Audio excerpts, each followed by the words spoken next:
Emerson Barnes. I'm located in Austin, Texas right now. I just got done finishing up my doctorate program. I'm looking forward to this program. Congratulations. Congratulations. Mr. Raymond. Good morning, everyone. My name is Edwin Raymond. I'm an activist located here in Brooklyn, New York. I just retired from the police department. I have a memoir that's coming out in October. The publisher is Penguin Random House. So, I'm looking forward to continuing my activism and really spreading the message and the work that I've been trying to do for the past 7 years.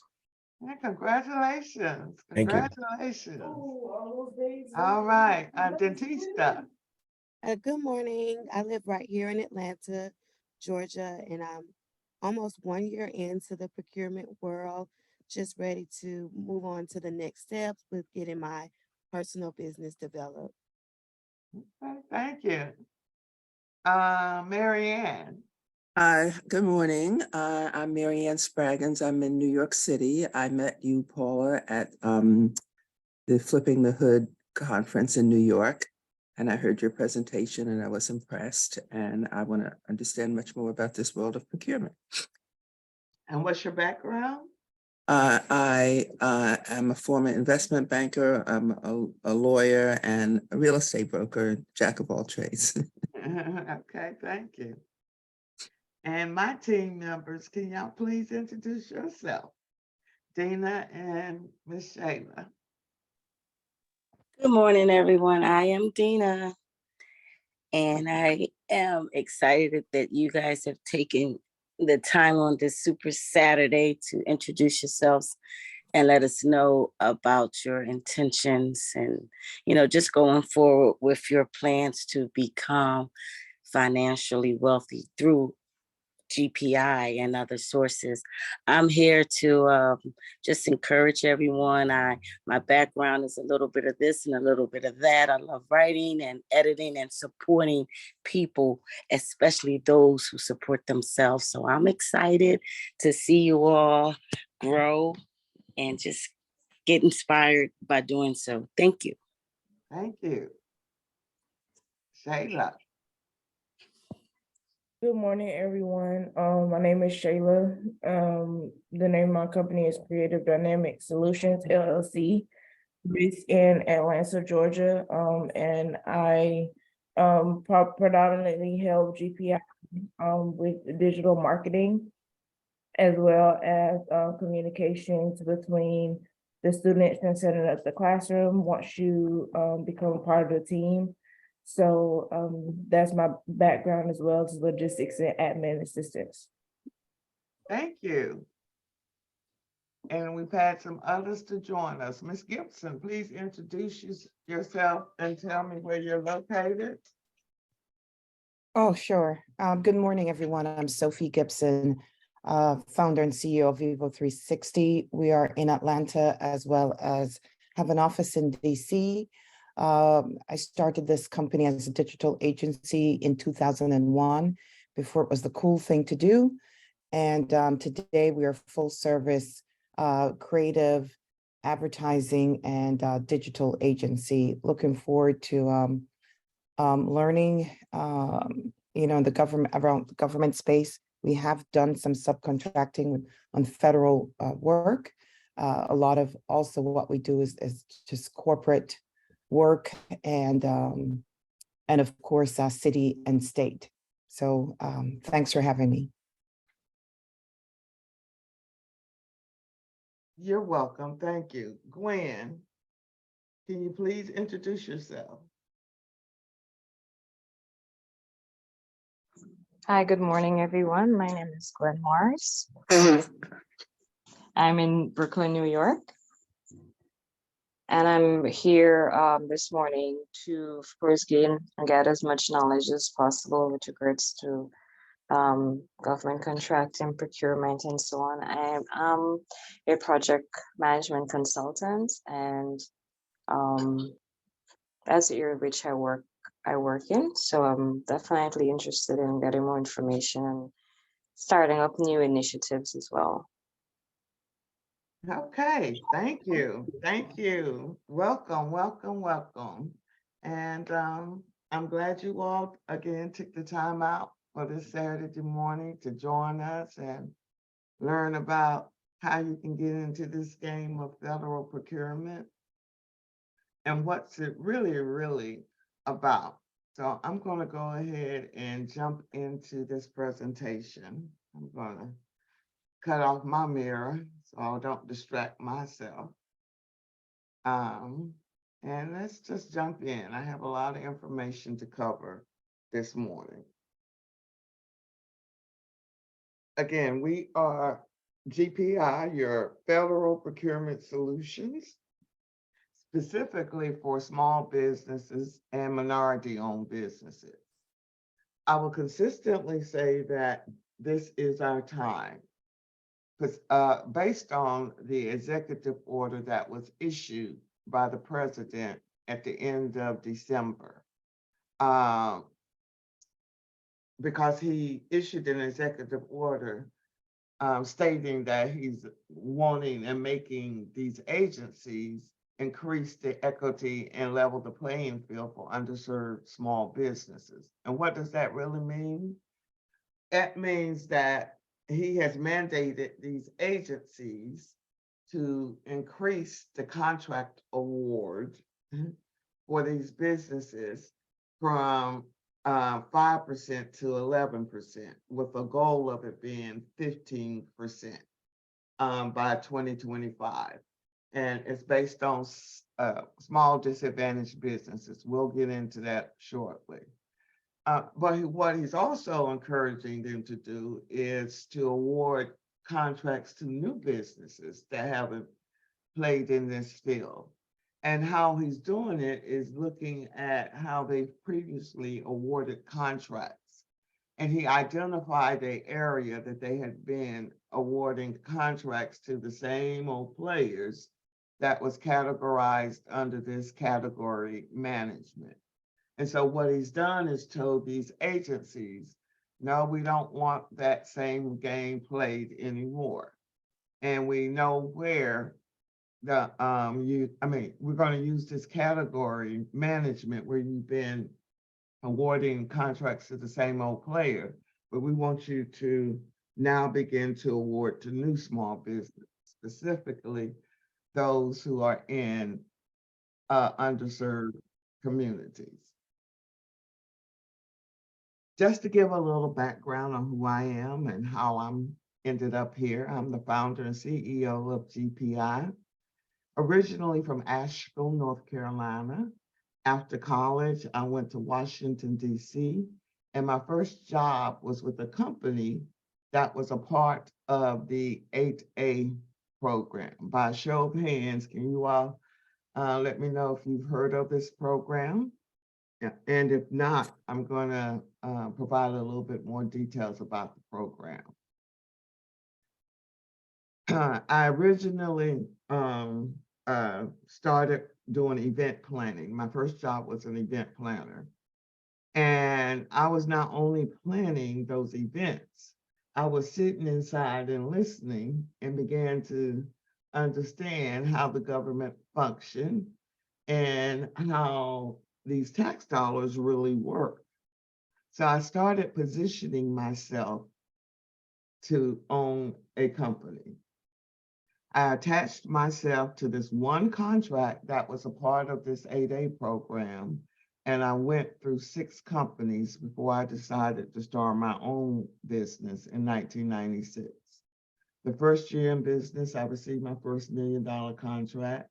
Second year in business, I applied into that 8A program, received another $3 million contract. And I continually grew the business to close to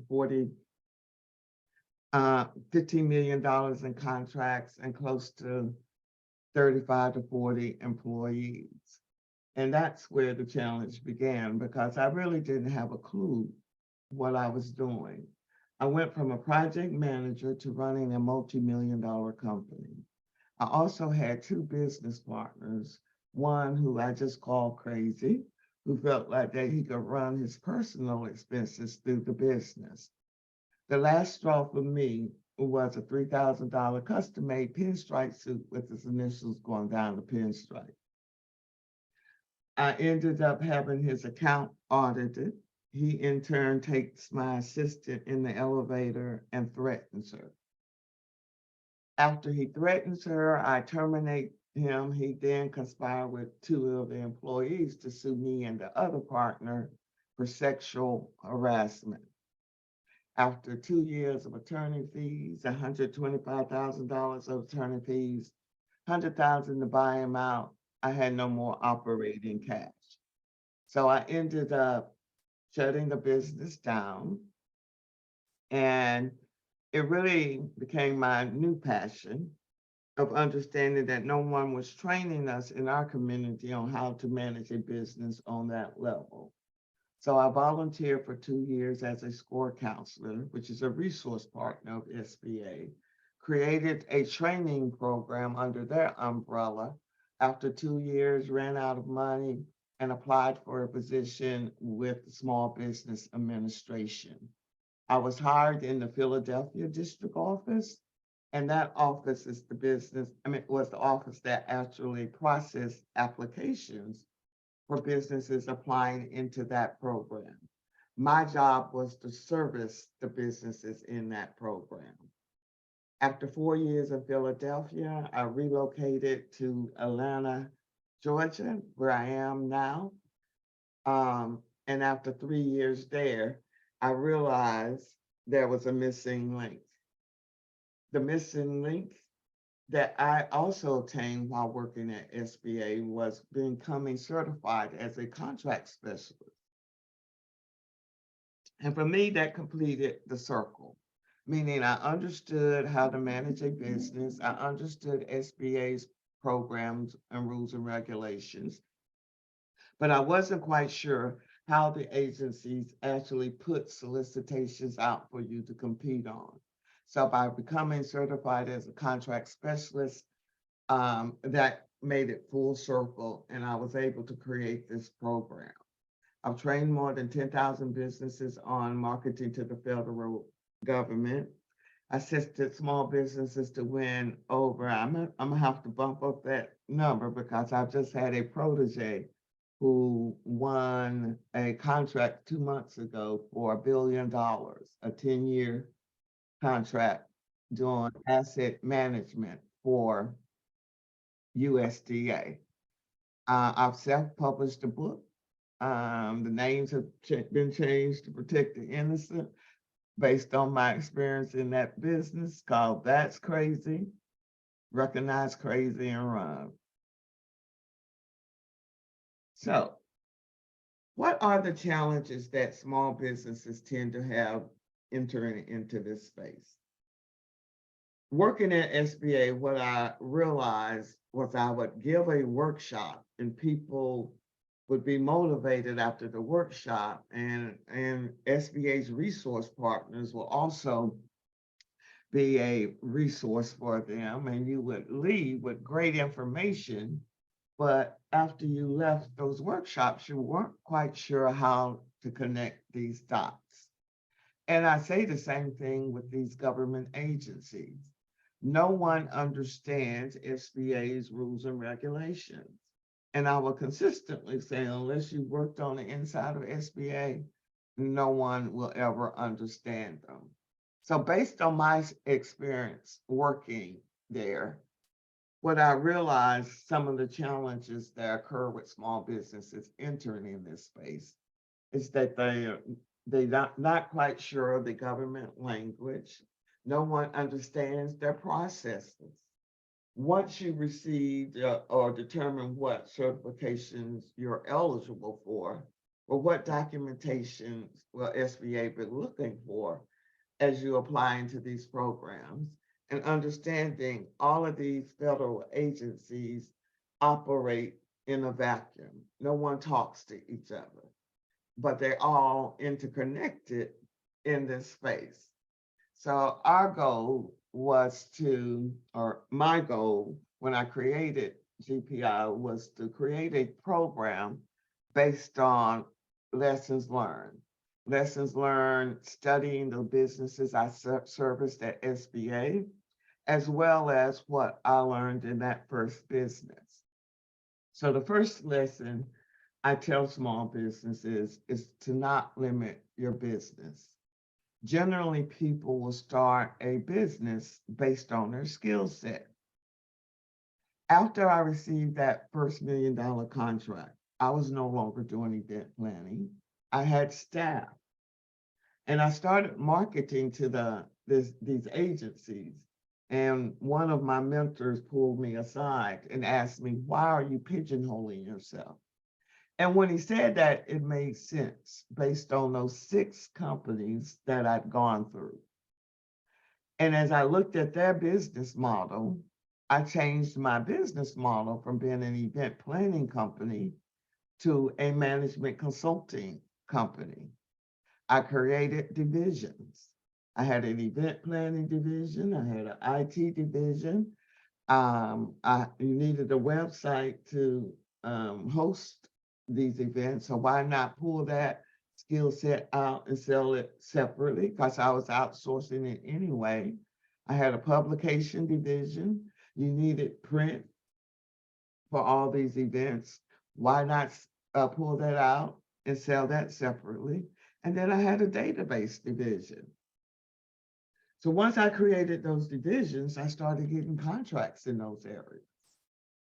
So in our first module, Business Ready, we help you to do the market research and create a business model that's not based on your skill set. Because if you think of the system, the education system, the whole system has been designed for us to be laborers. No one teaches you how to become a CEO and manage a business. Am I making any sense to the church this morning? Because I'm getting ready to go preaching. Can I get an amen? Amen. Amen. So understanding managing business has nothing to do with your skill set. And that's the hardest challenge that we see with our students coming through the program is understanding I don't have to know anything about that contract to win as a CEO. And when you look at a business, I tell people, look at the NBA model. We're in the playoffs right now. Their goal every year is to win the championship. We want to push our children to become LeBron and Stephon. Well, they're not in the playoffs right now, but my thought is if LeBron and Stephon is making $200 million, how much is the owner making? And does he have to know anything about basketball? Anybody? Anybody? It's interactive. No. I mean, no, that's, that's something I say all the time. When they say, oh, they're making 100 million, my thought process is, if you can write a check for 100 million to one player, what does your payroll looking like? What does your, personal income look like? So, Exactly. We got the shift. We got the shift. And that's the same thing in managing business.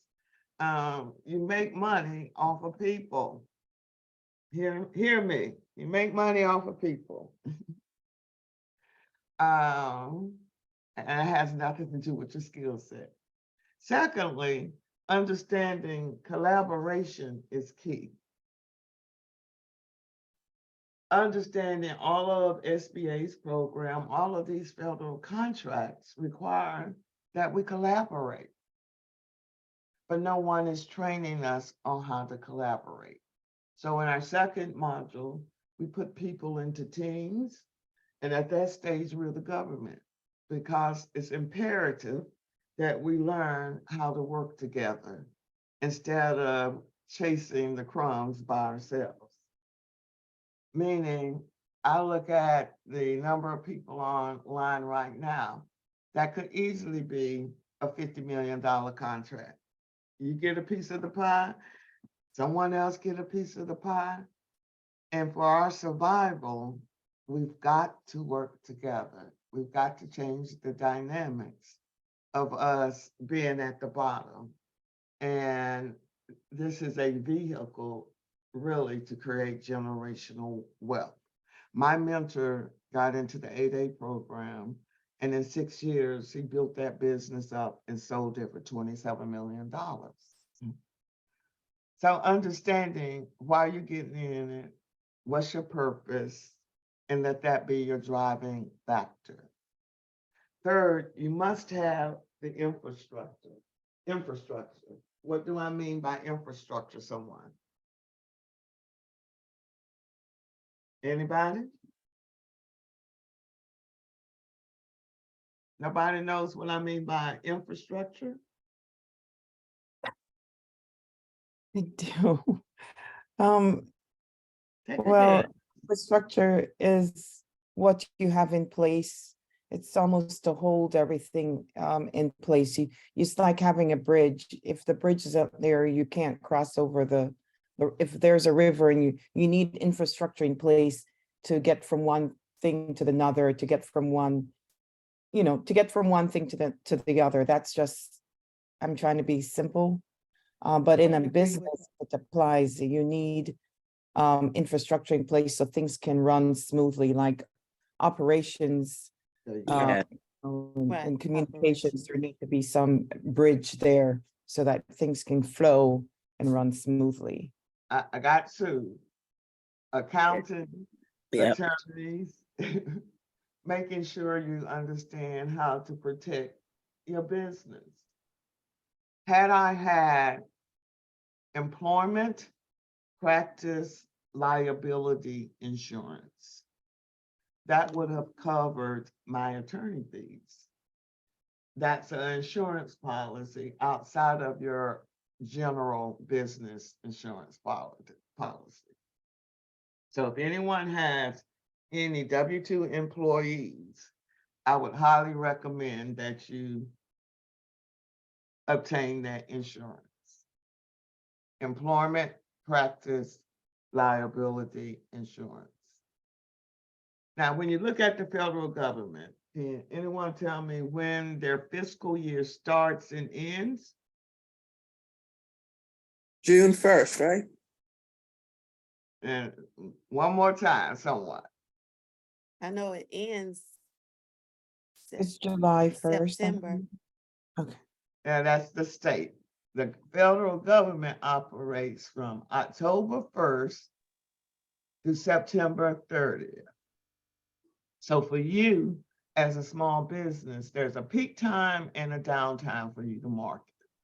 The peak time, meaning you're going to get in front of those buyers and start marketing your services, is really between October, February, March.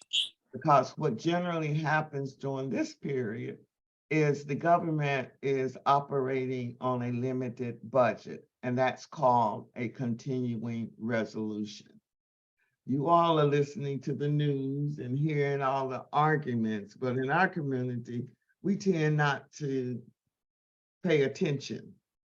And for me, we need to start paying attention because in the end, that is our tax dollars. And I figured out a way to recycle my tax dollars. So that's all it is as it relates to contracts. The peak time to start submitting responses is right now. It generally begins between July and September because the agencies are trying to get rid of all of their money by September 30th. In DC, we would call this time Christmas season because we knew these agencies were trying to spend their money by September 30th. Why federal contracts? Every year, the federal government set aside contracts specifically for small businesses. 23% are set aside for small businesses, 5% for the Women's Owned Small Business Program, 5% for small disadvantaged businesses and 8A participants, 3% for service disabled veteran owned, and 3% for HUBZone. We're going to cover these programs shortly. I want you to pay specific attention to this 8A program, again, which is specifically designed for minority-owned businesses.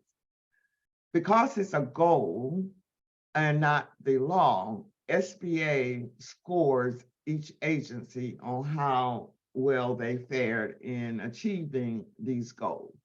And they grade them with a scorecard. So if you go on SBA's website, you can see how every agency fared as it relates to the set-aside programs. So some of the strategies we'll teach you how to use is looking at agency scorecards, and if you fall in any of these programs or any qualify for any of these set aside, then maybe that would be an agency that you would target. But I also want you to see for the 8A program, and they haven't posted the last fiscal year's data. It was $59 billion that went into this program, and they almost already met 11%. So I'll go, we get to 15%, that's even better.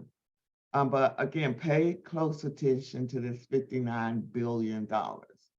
And again, you don't have to qualify for any of these programs, but if you're just a small business, you can see how much was awarded to small businesses. The purpose of the certifications is to help these agencies achieve their goals. So the more certifications you have, you're helping those agencies achieve those goals. Does that make sense to everyone? Yes. Mhm.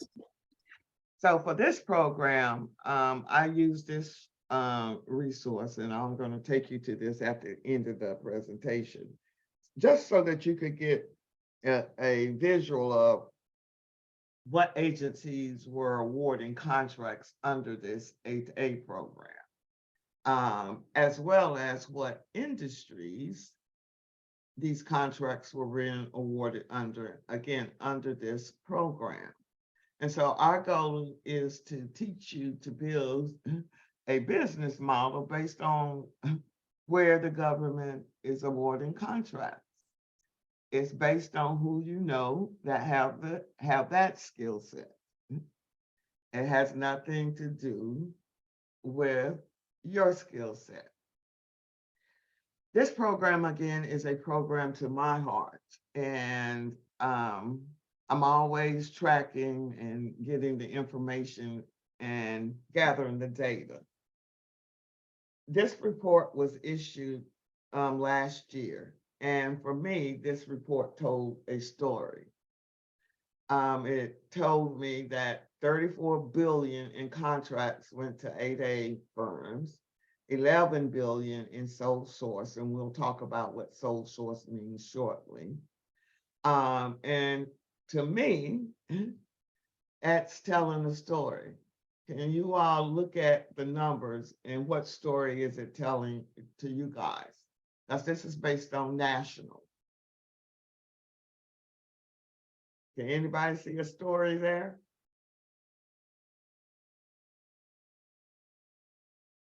The story is it's only 4,900 businesses nationally in this program, which means these 4,900 businesses were the ones that got $59 billion in contracts. No competition. No one knows about this program. And that's my goal, is to get us educated and get into this game. Sole source means that the agencies can award a contract to you with no competition in this program. And when I was in DC and when I went to Pennsylvania, and then when I relocated here to Georgia, what I realized was businesses outside of the DMV area really didn't have a clue about these programs, and specifically the 8A program. And when I looked at Georgia's number, their numbers confirmed it based on this report. Is this report telling you all anything? Can someone see what I'm seeing? What are you all seeing? Mhm. Huh? A drastic difference between Georgia and any other state of awarded contract, 8A contract. Mhm. And what does that mean? Probably an agency. Could it be the CDC? I don't know. I'm Why? saying no competition. No Oh, competition. wow. Yeah. So you have businesses from Washington and everywhere else coming here winning contracts. Mm. So over here you see the dollars. How much is being awarded? These were just on 8A contracts. And what states were coming in and winning the most contracts? In DC, there's 1,700 firms. Here in Georgia, it was only 172 at that time. No competition. And again, I refuse to believe that we don't have more minority-owned businesses in the entire state that can qualify. When you go next door to Alabama, it's the same thing. You only have 58. They're doing pretty good. So those 58 firms in that state have received this amount in awards. So I tell businesses in Georgia, go to Alabama. There's a lot of no competition, and they have a military base. Anywhere there's military base, there's a government contract. Same thing with Florida. Florida, they pretty much have the game. I would say that's pretty much dominated by my brown brothers and sisters there. But again, we're not in the game because we don't understand this program. So what I tell businesses is that I would recommend that you start at the top. A lot of times SBA and their resource partners will tell you, you're not ready for federal contracts. Start locally, start on your skill set. And that's not the case. What I find consistently is that there's not enough small businesses out here competing. I just pulled this report yesterday. As we get closer to August, you're gonna see 100,000 results posted in any given day. Because again, the government's trying to get rid of their money. This is the website where opportunities are posted every day. I pulled out this particular opportunity last year when I was doing a presentation so that you can get a general idea of how you can play just as a small business as or going after what I call low-hanging fruit. Anything that's 250,000 and below have to be awarded to a small business. So this particular opportunity was up in New York, and all they needed was the floor replacement. You can see here, it is set aside for a small business. What they're looking for is you to replace the carpet. Do I need to know anything about carpet replacement, anybody? No. What would you do? Outsource. You will find you a subcontractor, hire them, and put your cost on top of it. Okay. This is the low hanging fruit. This was another one that was set aside for HUD underwriting. I had a lot of real estate agents, and you deal with all of these individuals selling the house. So you are pretty much pulling for those individuals that have the expertise and skill sets in processing loan applications and put them in on the bid. Does that make sense to everybody? Yeah. It does. And this is a 5-year contract, right? HUD also, I like them because they every agency have to produce a forecast and of what they anticipate spending for that fiscal year. HUD updates their forecast every month. That's why I like working with HUD in their forecast. And it's organized based on the areas, administrative, HR, IT. And on here is telling you what types of contracts they anticipate coming out for this fiscal year and the length of it and the amount of it.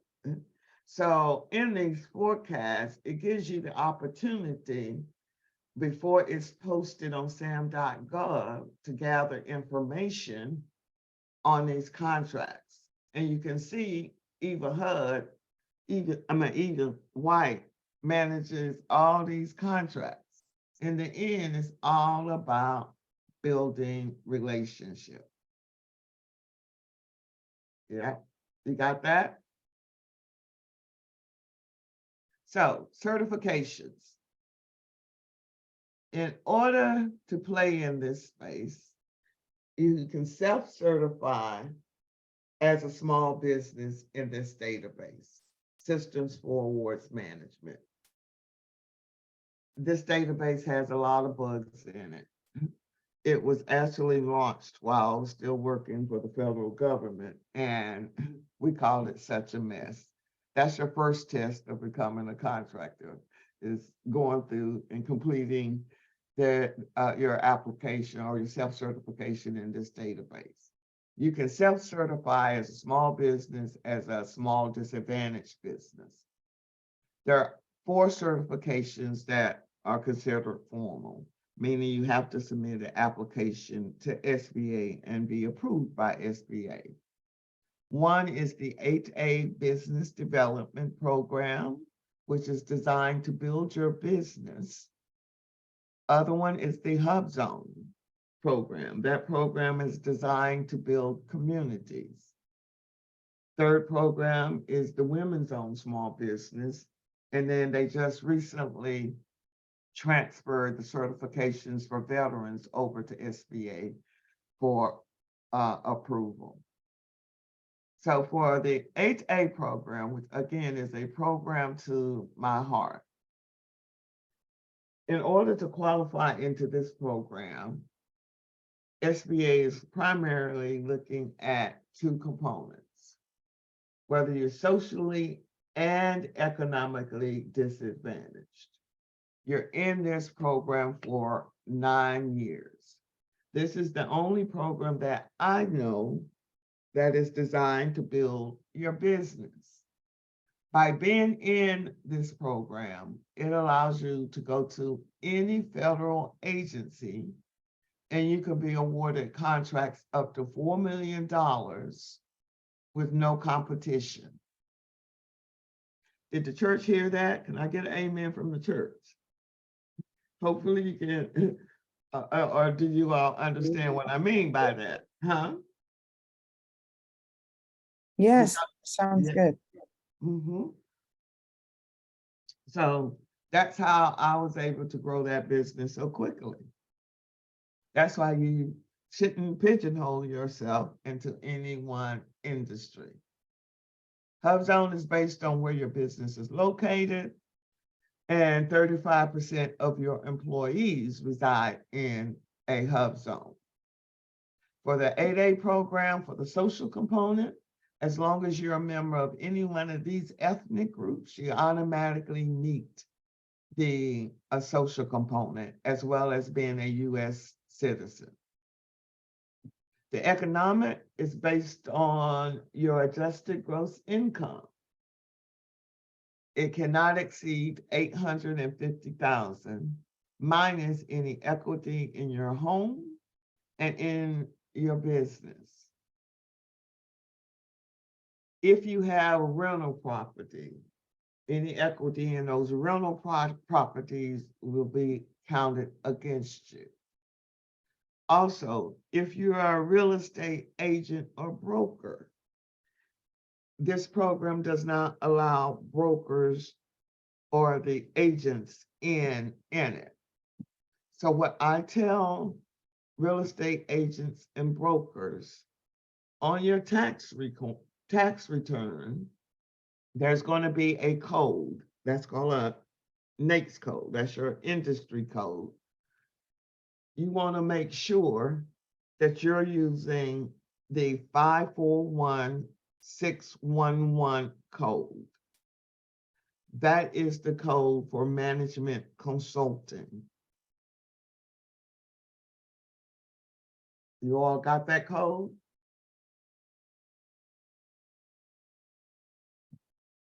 The other component to this is, for me, this is another way for those who have touched that Just Us system to be able to have another way of changing their pathway from themselves and their family.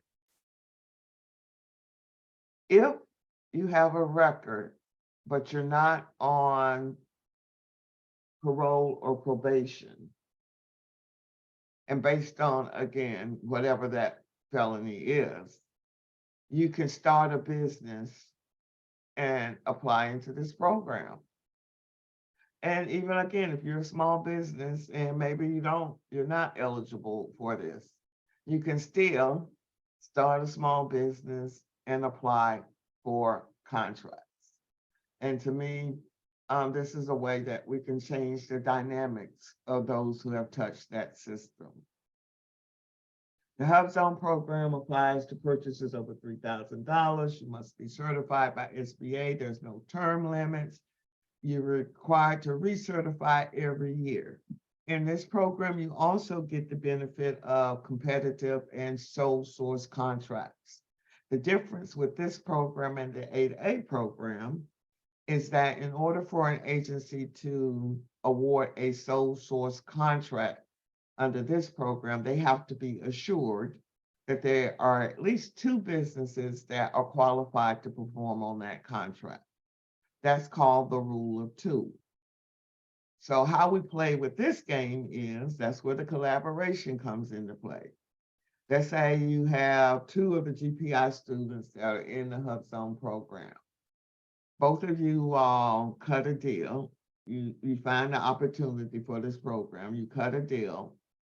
You submit a opportunity and the other business submit an opportunity.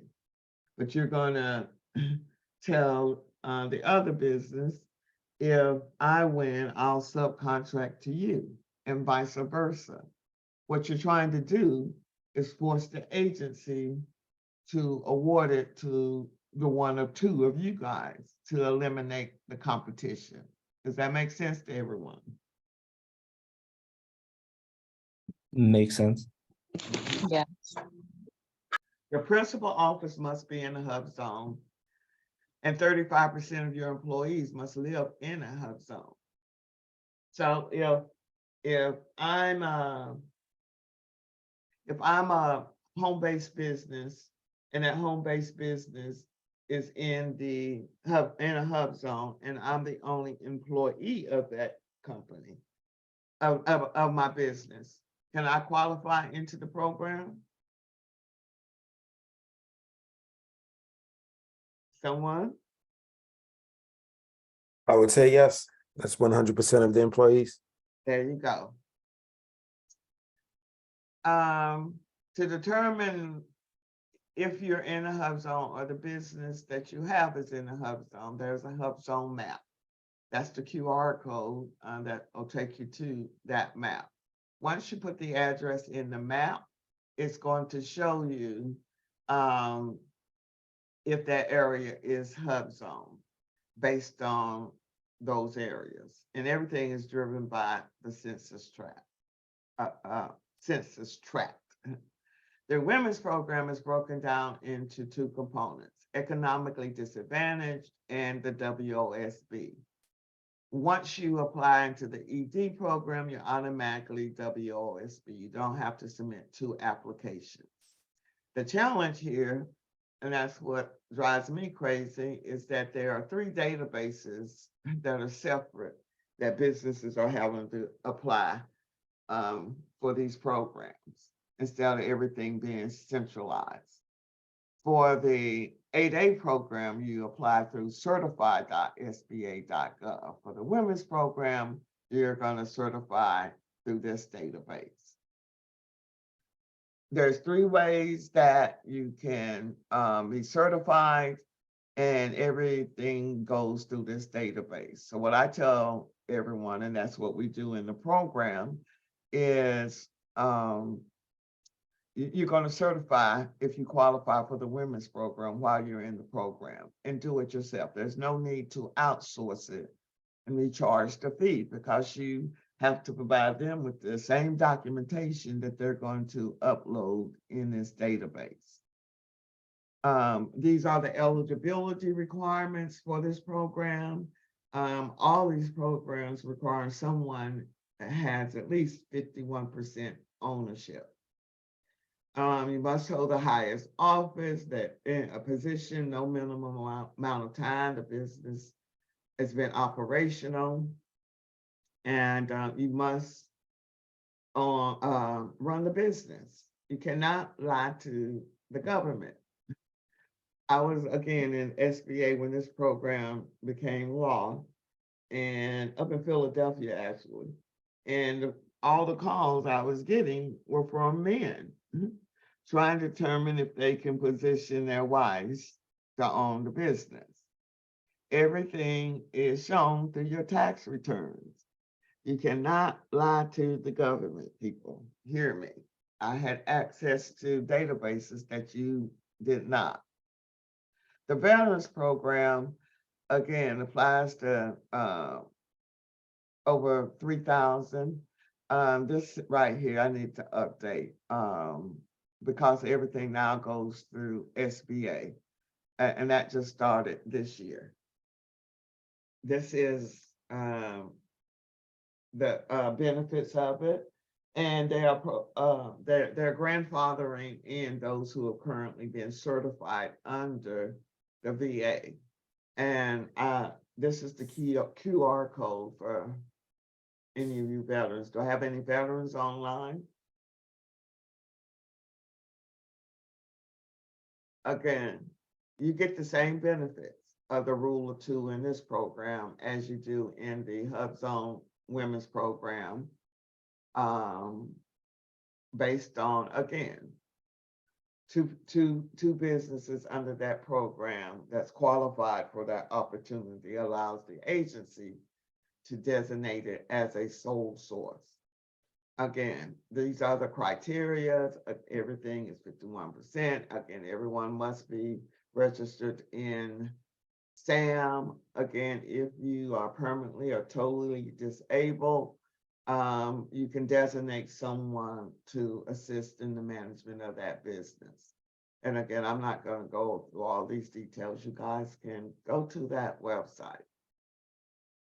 I'm going to talk about, I want to take you to some websites. Just to give you a general idea of what type of opportunities are out there. This is the website that I like that's connected to SAM, but it's a little more user-friendly for SAM.gov to search for opportunities. I like this website because I like to say I can go over there and shop every day. What is the government buying? So when I click on this link and then I click on CBD Archives, it takes me to FBO Daily Archives, and it's broken down by year and then by month. So I can go and see what is posted every day. So I had already posted and looked to see what was posted for the day. And you can see the opportunities that are posted, the solicitations that are posted. And this is the government's market research to determine what's out here. And the reason I like this is because it's organized a little better And you can see by industry what opportunities are available. The industries are categorized by alphabet, and parts and equipment is based on numbers. And it's telling you what opportunities are out there. That's why I say there's no need to pigeonhole yourself.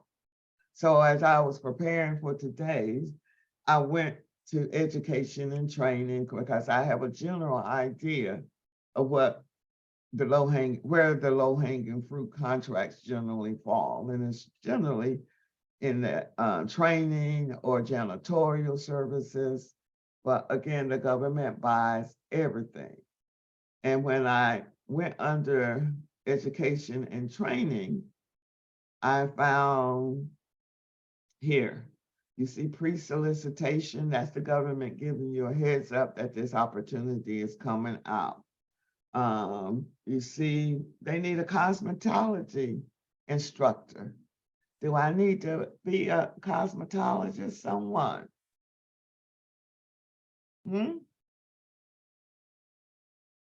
Not at all.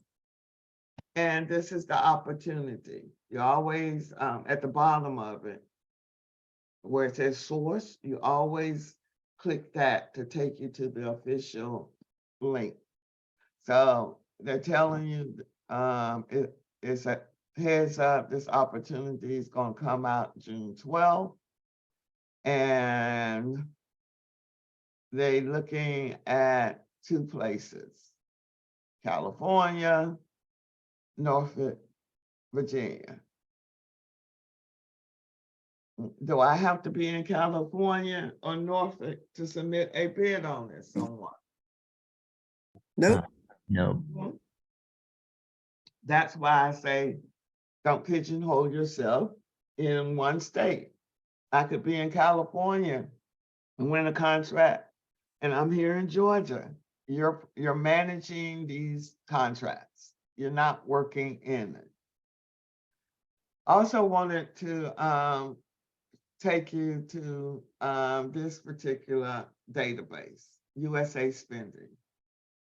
This is where the government posts all opportunities once they've been awarded. This is where you can track your tax dollars. A lot of us, we get confused on grants and contracts. For contracts, it's strictly for profit. For grants, it's primarily based on nonprofit. A lot of us want to start nonprofits because it's based on our passion. What I tell nonprofits is you're going to struggle a little more on that side. And so for me, being in business is all about the tax shelter in the end. And I say that because I had a contract where the government hired me to process grant applications. So it gave me an insight of that world. And what I realized was I needed to start a nonprofit because I knew when that for-profit started making money, I can dump some money into that nonprofit, which is going to go and serve the communities. That's what generally nonprofits do. But I also structured it so if I wanted to get grants, I could get grants as well. But again, nonprofits are generally harder to start and get off the ground because you're always begging. On the for-profit side, the government's just hiring me to do the job and I get paid. Does that make sense to everyone? Y'all quiet. Yes, What am I? Y'all still with me? yes, yes. All right, so on this database, this shows you where the government is spending its money by agency, by state.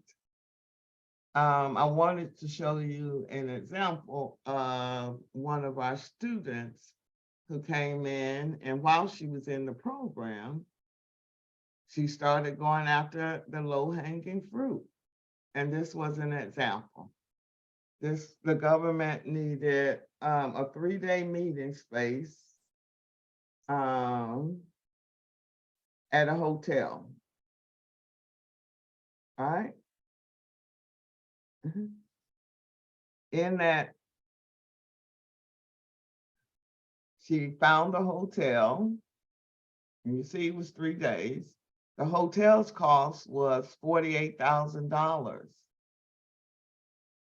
You see what she put her cost in. Hello. So she made a $60,000 profit off of the low-hanging fruit. I don't think the church heard me. I should be getting some amens. And what do you see here? Number of offers received, how many? No competition. No competition. Mm. That's the low-hanging fruit. The other one she won, it was for dry cleaning services in Hawaii, laundry services. The government needed her to pick up laundry off of the Navy ship. This right here, she was delivering porta potties. Her cost on that buy was $7,000. She made a $5,000. Those are the low-hanging fruit that I'm talking about. That makes sense? Makes sense. Now, this is our website. This is, if you're interested in participating in the program, this is where you would go to register. But when I designed this website, my whole goal was to create a community. We currently have almost 2,000 people in this database. And I will consistently say we should never have to leave home. We have all the skill sets within this community. And my goal when I designed it is, again, it's about collaboration. So if I find a contract in California and I'm here in Georgia, I know I have someone that I can reach out to in California that's gone through the program and understand the language. That's my whole purpose of creating this community and understanding that we all need to learn the language and the process. That's what our ancestors knew when they were brought here. If I could only understand how to write and read and write, at least I can understand the game. This program is based on 3 tracks. The first one is business ready. And regardless if you have an entity, everyone starts at the same place.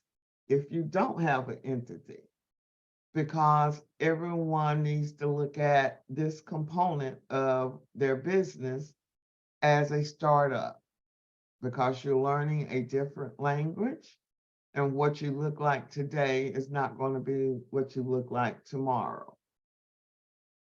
The reason I created this first module, it was based on SBA, making sure you understand your legal entities and understand the documentation that SBA is going to be requiring as you apply into these programs.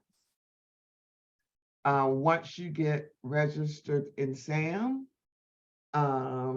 we encourage you after the first 6 weeks to start competing, and we've changed it actually to 18 weeks. Our goal is to make sure you're prepared. We could provide templates as well. The government ready module is designed to teach you how to collaborate and create a marketing strategy. What I found servicing the businesses specifically in the 8A program would be they get the certification, and because that program has a term limit on it, the clock is on their back. And the average 8A company did not receive their first contract until their 4th or 5th year. You only have one time to be in that program. So my goal is that you already understand the game before you get into the program, and the certification is the gravy train. That's just the icing on the cake for you. Understanding how to build team. Who do you need to put on your team? Who are the players? So my goal is making sure you have a strategy. Contract Ready is all about the All Small Mentor Protege program, as well as the 8A program.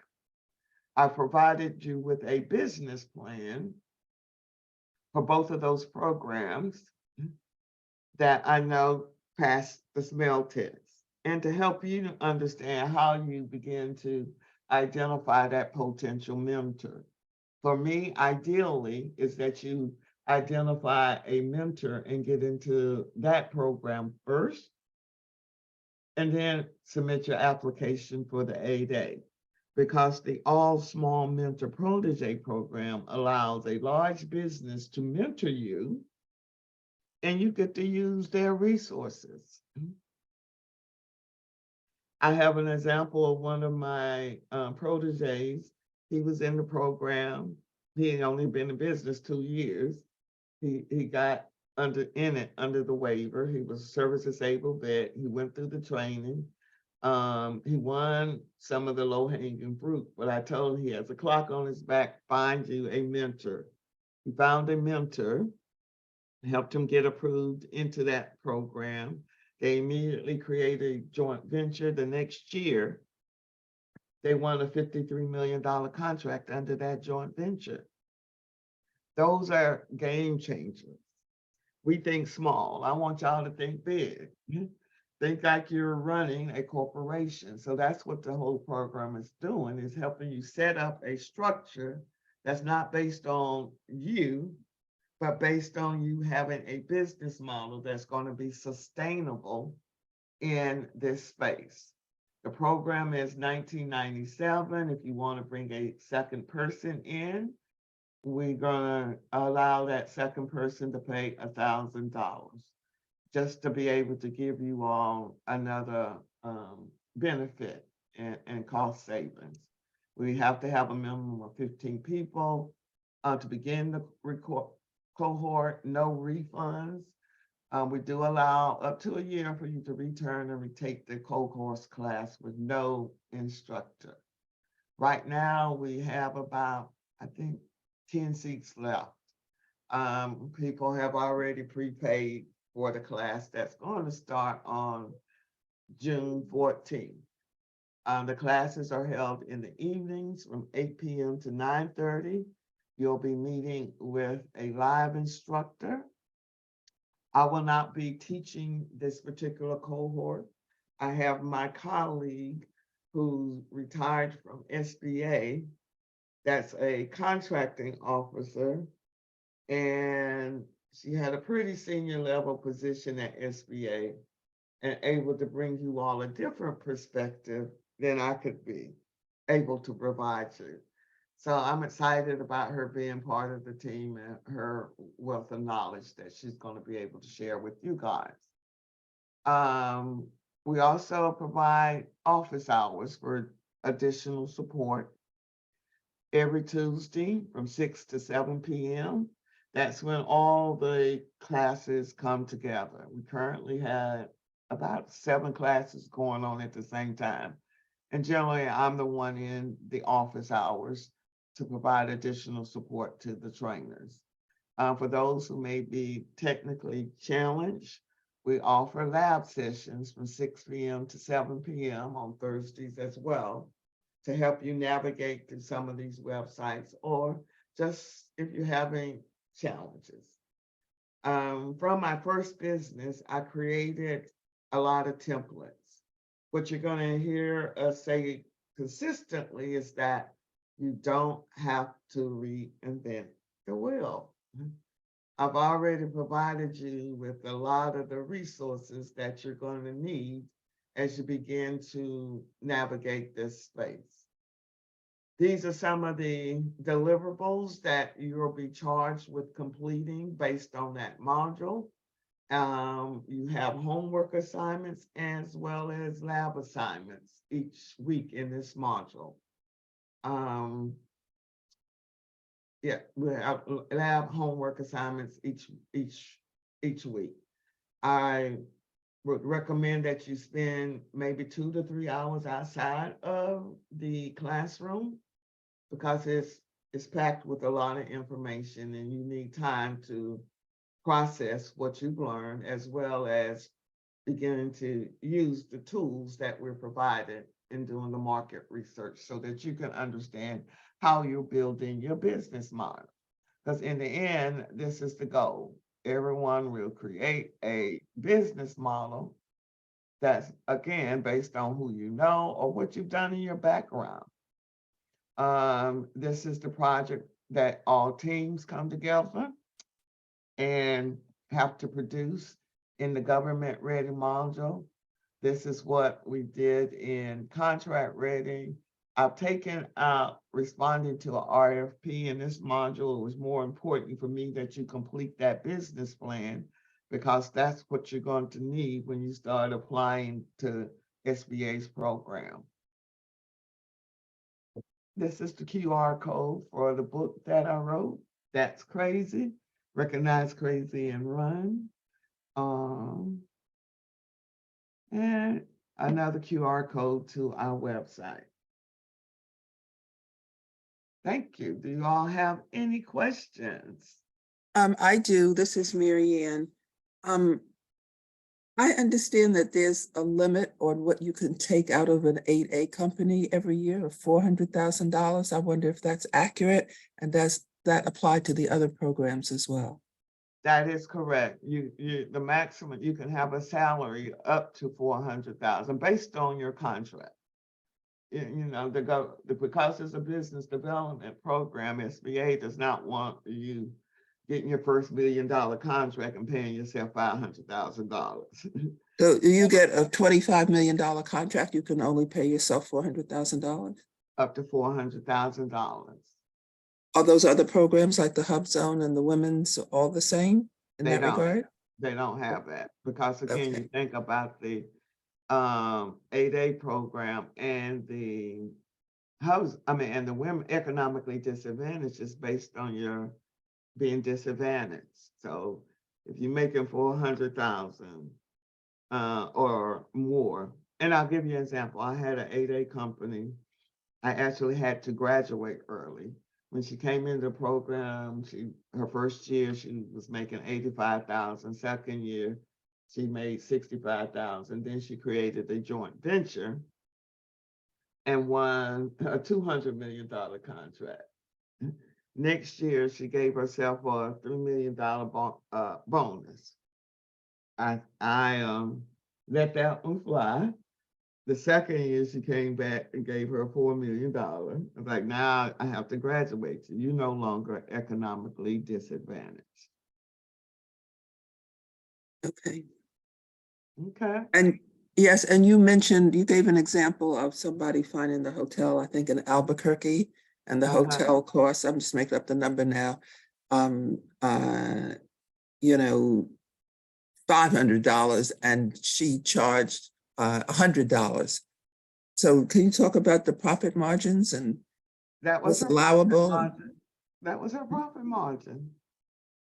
The hotel was 48,000. She took home 60,000. And so from the, you know, the government's point of view, they're not looking at, you know, the cost structure and the bid? Not on those buys. Pardon? Not on those buys. Okay. Those are the bonds that are specifically for small businesses that are 250,000 and below. Okay, Okay, thank you. Yep, thank you. and what was your takeaway? Mine, well, that there's, huge opportunity, but you really need a roadmap to be able to take advantage of them. Yep, thank you. Mr. Raymond, what was your takeaway? I mean, even though this is just an introduction, it's a lot of information, good information. And I'm just looking forward to the course, honestly. Mhm. Yeah. Okay. All right, Dentista, what did you take away? So much information. Thank you so much, Miss Paula. I don't know what would be my highlight to take away. Just the overall information, I guess. It just further lets me know that this is the direction I need to go in. I need to actually join the program. So I guess that is my takeaway, that everything you provided today just reassures me that I'm going in the right direction. Very good. Gwen, Hi, so for me, it's a lot of information, and this is the second time I'm hearing some of it. I actually was at one of your speaking engagements here in New York a couple of weeks ago, and so this is something I am interested in very much. There is a roadmap for me, and there's some obstacles that I know because I'm not yet a US citizen. So it's part of the roadmap is me fulfilling some of my obligations to even qualify to be able to be a part of the program and to be able to access this sort of the funding that is available in this regard. So I am taking notes, and I'm also, apart from taking the notes, is making steps to ensure that I can be qualified to be able to enter in such of a program. The experience somewhat there, the passion is there, but all of that has to be, I have to meet all those other criteria. So I'm very thankful for this session this morning, and the information and the resources that is available that I continue to gather as part of my learning tool. And I definitely would like to connect with you, just for further assistance in getting there, and also joining the program. And joining your program, is that a requirement as well for me to be? to get the training, correct? Yes, yeah, the training. Yes. Yeah. All right, thank you. Vivo. Yeah, so my takeaway is that don't shy away from opportunities in other states, because from taking, from this session, I didn't realize there are so many opportunities in other states, and somewhat easy opportunities to take advantage of. Yeah, you don't have to pigeonhole. Your job is the CEO. And Darrell, our recent graduate, Dr. Darrell Jameson Barnes. What was your takeaway? Yes, ma'am. Yes, ma'am. Three takeaways. So the first thing that stood out to me was when you said that you use the contracts to ultimately funnel money or funds into your nonprofit. So this goes back to our initial conversation. You say you don't know what you don't know. So the first takeaway that I got is infrastructure, two, language, and then three, not cooperation, but collaboration. So ensuring that I get to that part, but in this order. And also, again, being aware of, I don't know what I don't know, but how you switch that and say you use the money after you get done and you apply to funnel nonprofits, et cetera. So yeah. Makes sense. Very good. If you all want a copy of this recording, please put your email address in the chat and we'll make sure you get a copy. The classes, again, are based on first come, first serve. And we've been pretty much closing it out each cohort. Unless you have any other questions, thank you guys for sharing your Saturday morning with me. I'll talk to you. All Appreciate right, your time. All right, take care. all right. Thank you, Ms. Fowler. Thank you. I'll Thank give y'all you, enough Ms. time to Paula. put your email in if you want the recording. Thank All right. you. All right.